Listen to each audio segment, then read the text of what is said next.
আসসালামু আলাইকুম রহমতুল্লাহি বারাকাতুহু। আজকের প্রসঙ্গ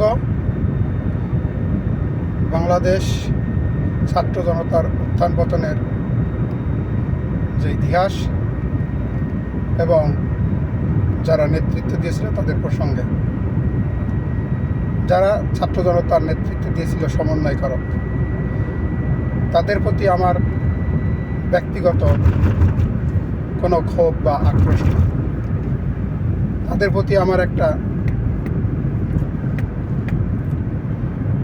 অভিমত আছে, সেটা হচ্ছে তারা যেহেতু এই দেশের স্টে হোল্ডার এক সময়ের জন্য,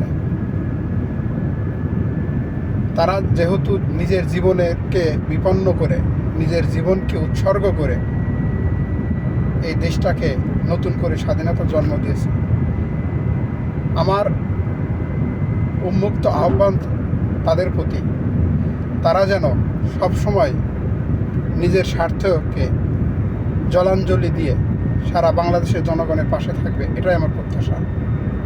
আর সেই কারণে তাদেরকে উচিত হয়নি এত দ্রুত দেশকে এই সংকটময় অবস্থায় রেখে তাদেরকে পার্টি বা রাজনৈতিক ফ্রন্ট গঠন করা। এখনও দেশের ভিতরে সমস্ত দেশের অঙ্গ প্রত্যঙ্গ সমস্ত জায়গায় এখনও আওয়ামী শক্তিরা বিরাজমান।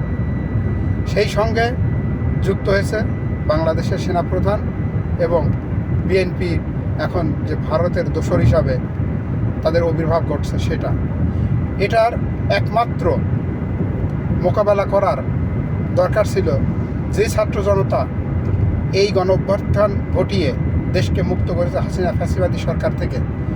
ঠিক এখন এই মুহূর্তে তাদেরকে আবার জনগণের পাশে থেকে এদেরকে মোকাবেলা করা দরকার ছিল, কিন্তু তারা নিজেদের ভুলে তারা আজ বিভাজন হয়ে গেছে। তারা রাজনৈতিক ফোরাম গঠন করে তাদেরকে আলাদা করে ফেলেছে জনগণ থেকে।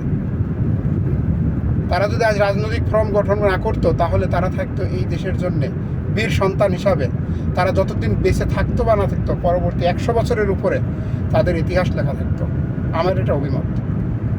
কিন্তু তারা যখন রাজনৈতিক ফর্মে চলে গেছে তখন মানুষ তাদেরকে একটা অন্য চোখে দেখা শুরু করেছে। এই জায়গাটা তাদেরকে আসা আমার মনে হয় ঠিক হয়নি।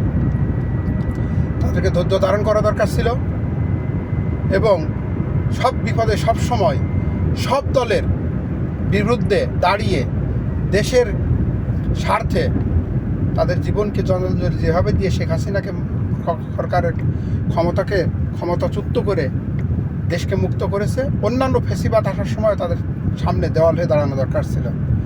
কিন্তু আজ তারা রাজনৈতিক ফর্ম যেহেতু গঠন করে ফেলেছে, তারা বিভাজন তৈরি করে ফেলেছে। এটা তাদের ভুল ছিল, আমার অভিমত এটা।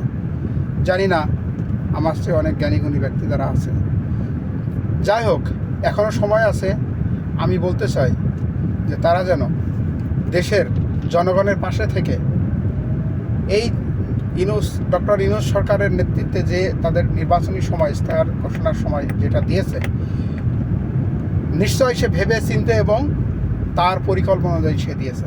তাকে কোনো প্রকার প্রেশার ক্রিয়েট না করে এই এপ্রিলেই নির্বাচনের সময় নির্ধারণ হবে এবং সেটাকে যারা মেনে না নেবে, আমি বলবো এই দল মত সব নির্বিশেষে দলকে ভেঙে দিয়ে আবারও জনগণকে সাথে নিয়ে যারা এর বিরুদ্ধে মাঠে নামবে তাদেরকে রাস্তায় জুতা পিটা করে তাদের রাস্তা থেকে তাড়িয়ে দেওয়ার জন্য।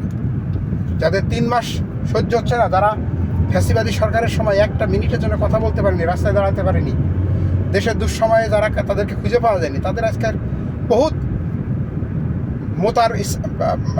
মুতে ভাসিয়ে দেওয়ার তাদের ইচ্ছা জাগে। তারা দুঃসময় কোথায় ছিল, দেশের দুঃসময়, তাদেরকে খুঁজে পাওয়া যায়নি, তারা ঘরে কোনায় কোনায় পালিয়ে বেরিয়েছে। এইসব লোকদেরকে রাস্তায় জুতা পিটা করে তাড়াতে হবে, এরা যদি কোনো প্রকার সামনে আসার চেষ্টা করে। আর আমরা জানি পরবর্তীতে অবশ্যই বিএনপি সরকারি ক্ষমতায় আসবে। আমি সর্বোচ্চ নেতৃত্ব পর্যায়ের তারেক রহমানের কাছে আমার বিশেষ রিকোয়েস্ট, এই 1.5 কোটি প্রবাসীর পক্ষ থেকে আপনি এই 1.5 কোটি প্রবাসীর ভোটের ব্যবস্থা করবেন। এই জন্যে ভোট কমিশনকে অবশ্যই তাদেরকে সেই ব্যাপারে সজাগ করবেন।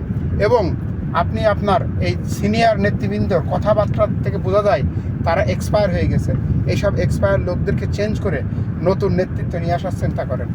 যারা এইসব উল্টাপাল্টা কথাবার্তা, এই ফজু পাগলার মতো লোক এইসব লোক দিয়ে আপনি আপনার দলকে আর টিকিয়ে রাখতে পারবেন না। সেই বাংলাদেশ এখন নেই, এখন সোশ্যাল মিডিয়ার বাংলাদেশ, সোশ্যাল মিডিয়ার বিশ্ব। এখন একটা কোনো প্রকার ঘটনা যদি, কোনো কথা যদি মুখ খুশকে কোনো প্রকার এদিক ওদিক বলে ফেলে, সেটি সঙ্গে সঙ্গে ভাইরাল হয়ে যায় এবং সেটাই দলের উপর এফেক্ট করবে। সর্বোপরি আমি বেগম জিয়ার সুস্বাস্থ্য কামনা এবং তারেক জিয়ার জীবনের এবং তার সমস্ত জীবনে যে কষ্ট এবং দুঃখ লাঘব হয়ে সে যেন নিজের অধীনে নিজের চেয়ারে বসতে পারে, সেই আশা রেখে ব্যক্ত রেখে সমস্যা শেষ করছি। আল্লাহ হাফিজ, সালাম আলাইকুম।